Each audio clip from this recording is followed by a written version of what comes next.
The issue that the FTC looks at with supermarket acquisitions in the United States isn't at a national or conceptual level.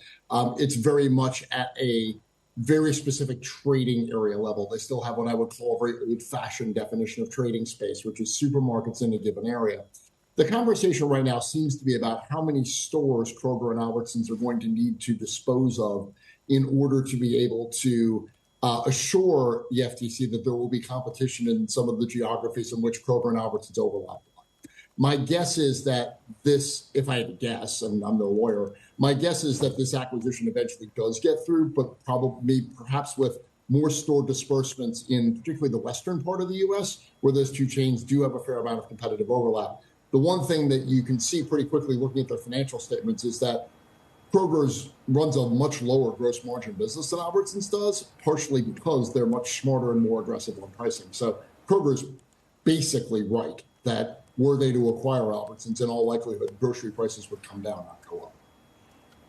But it doesn't matter because realistically, there's always going to be fresh competitors. You just have to look at what, Whole Foods has done over the course of the last decade and a half or so. You've got Trader Joe's.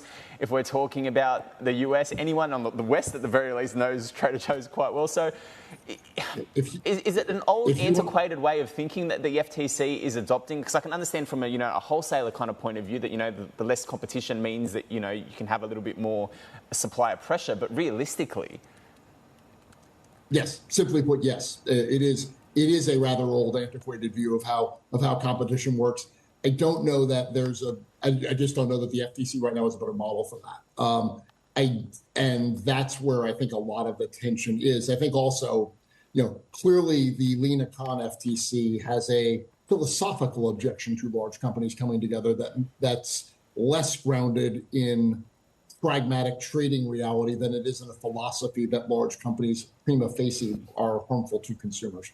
I just don't, as I said, there's just simply no evidence to suggest that Kroger buying Albertsons would raise prices to people. There's just that Kroger's a better, more aggressive, more competitive pricer than Albertsons is. So it would almost unquestionably be better for the people that are buying groceries at those stores.